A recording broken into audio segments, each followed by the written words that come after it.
Who is the best boxer in the world?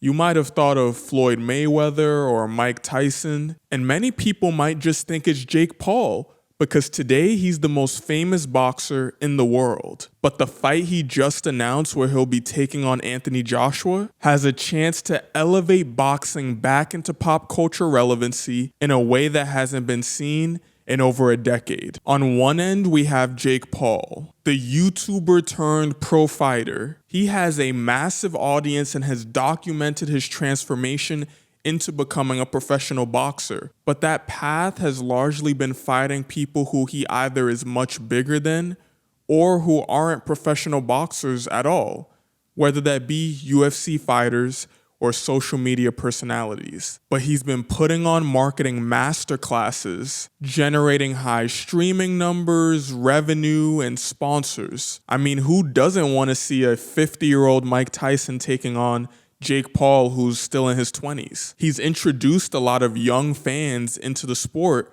who might not otherwise have checked it out, especially people who follow creators with a lot of influence rather than caring strongly about what his boxing record is. And that's big because for a sport like boxing that had moved more into a world where only hardcore boxing fans were interested, it was able to move the needle for boxing back towards entertainment, making it a social media event with celebrity culture interwoven into it. But because he wasn't fighting elite professional boxers, there was always a backdrop of maybe this leaned too much into that direction.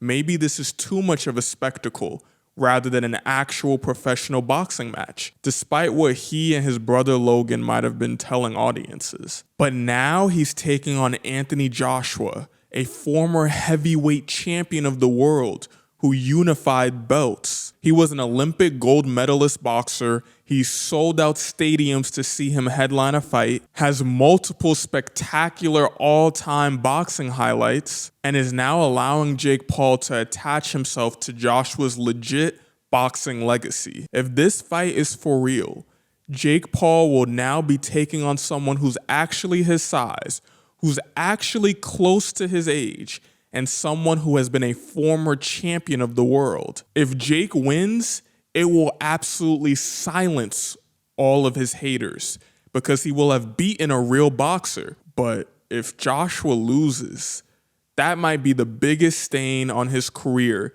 and it might actually ruin his boxing legacy for the rest of time.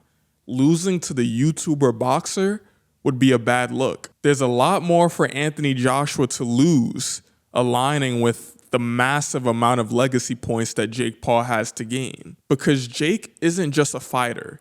At this point, he's a full-on business. Co-founding a promotion company, actually setting up the events, signing boxers, with this fight now being attached to Netflix. If Jake can even at least put up a fight, it might signal that the future of boxing does need to be crossover events. No longer just boxers with small brands.